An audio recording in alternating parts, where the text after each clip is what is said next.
Jumpstart friends, I'm Miss Rachel, and today I'm going to be reading a new book with you all. So this book is called Matthew and Tilly, and the author of this book who wrote all the words in the book is Rebecca C. Jones, and the illustrator who drew the pictures is Beth Peck. Now, if we look a little closer at the picture that's on the front cover, we can see there's two people who are kind of leaning out their windows, just like I'm leaning towards my own window in my room. So I bet this must be Matthew and Tilly, the people whose names were mentioned in the title. And I think they must be neighbors, neighbors being people who live really close to each other because their windows are so close. But not only that, I think they're friends because they're smiling, they're trying to get closer to each other so they can hear what they have to say. They look excited to see each other. I know I'm excited to hear what my friends have to say too. So let's open the book and hear more about what happens to Matthew and Tilly. Matthew and Tilly were friends. And this picture, if you can see, they're not in their house or their apartment. They're outside walking in the rain. And normally we think of rain, you don't want to go outside. It's not very fun. But even if you have a really good friend, even going out in the bad weather might be fun if you have someone you like enough to spend the time with. They rode their bikes together and they played hide and seek together. Of course, you can't play hide and seek by yourself. You have to do it with someone else. So you have to do it with, you have to do it together. Someone has to go and hide, and then someone else has to go and look for them. I know that makes me really excited whenever I'm trying not to get caught by the person who's looking for me. And it must make Matthew and Tilly really excited to play such a game too. They sold lemonade together too. When business was slow, they played sidewalk games together. And sometimes they ate ice cream cones together. And once, they even rescued a lady's kitten from a tree together. And if you can see in the picture here, Matthew's on top of this big, tall ladder, and then he has the cat in his hands, and he's reaching down to rescue the cat, save it from falling out and being hurt, down to Tilly. And I bet they must feel really proud of themselves. They're glad that they did something that was difficult or hard,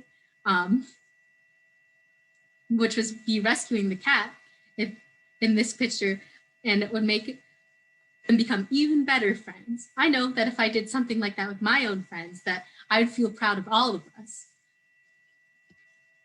The lady who owned the cat gave them money for the bubblegum machines. And like a machine is just an object that will do a specific job, and it has lots of moving parts inside of it. So the moving parts inside a bubblegum machine will give you the bubblegum if you put money inside of it. And bubblegum must be really tasty, like you can see them chewing it, just like you would chew any of your other food over here. So later, Matthew and Tilly chewed their gum together, and they remembered how brave they had been when they rescued the cat. And that brave just means that you do something even though you feel scared too. It must be really scary to rescue a cat that might fall down, but they did it anyways, even if they were afraid. And that's definitely something to be proud of. Sometimes, though, Matthew and Tilly got sick and tired of each other. One day, when they were coloring, Matthew broke Tilly's purple crayon. He didn't mean to, but he did. "You broke my crayon," Tilly said in her crabbiest voice. "It was an old crayon," Matthew said in his grouchiest voice. "It was ready to break." "No, it wasn't," Tilly said. "It was a brand new crayon, and you broke it. You always break everything." You can see that Tilly's blaming Matthew for breaking the crayon. She must think that he wanted to do something bad and hurt her feelings on purpose, even though that's not what he wanted to do at all. It was just an accident. but you can see that they're still starting to get mad at each other because of what happened. "Stop being so picky," Matthew said. "You're always so picky and stinky and mean." "Oh, you're so stupid," Tilly said. "You're so stupid and stinky and mean." You can see she has her hands on her hips. She's starting to argue with him. And he looks pretty angry too because his eyebrows are really tight. He's trying to walk away. Matthew stomped up the stairs. He banged his feet really loud on the floor when he was going up. He did it by himself, without Tilly. He must be feeling really mad from that argument that they just had. Tilly found a piece of chalk and began drawing numbers and squares on the sidewalk by herself. She must be feeling pretty angry about their argument too, since she's doing it all alone. Upstairs, Matthew got out his cash register and some cans so he could play store. He piled the cans extra high and he put prices on everything. This was the best store that he had ever made. Probably because that picky and stinky and mean old Tilly wasn't around to mess it up. But he didn't have a customer, and playing store wasn't much fun without a customer. Because you must know that if you go to a store in real life, that there's lots of other customers around, people who are shopping for the items inside the store. And then there's the cashiers up front who take the money for the items that you buy. But the store's not going to work if there's only the customers or only the cashiers. It's more fun when you do it with someone else, together. Tilly, outside, finished drawing the numbers and squares. She drew them really big with lots of squiggly lines. This was the best sidewalk game she had ever drawn. Probably because that stupid and stinky and mean old Matthew wasn't around to mess it up.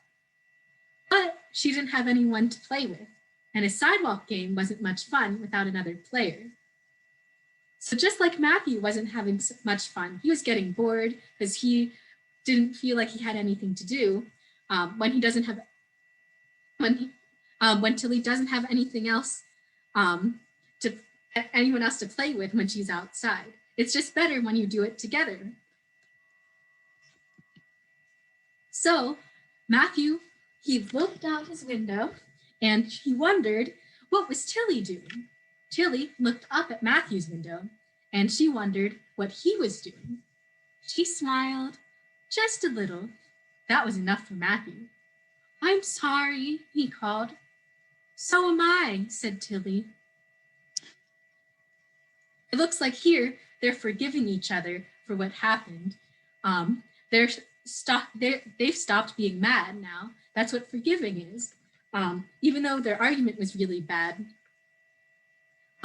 it seems like they feel sorry about what happened and they want to make up. They want things to feel better and they want to be friends again. So let's see what they do now. Matthew ran downstairs so they could play again. Together again. Wow, thank you. Thank you, friends, for reading this book with me this week. I'm so glad that Matthew and Tilly got to make up and forgive each other after their argument over the crayon earlier. I know that arguments, when you have them with your friends, can be really frustrating. It makes you really mad to try to think about it and solve what went wrong.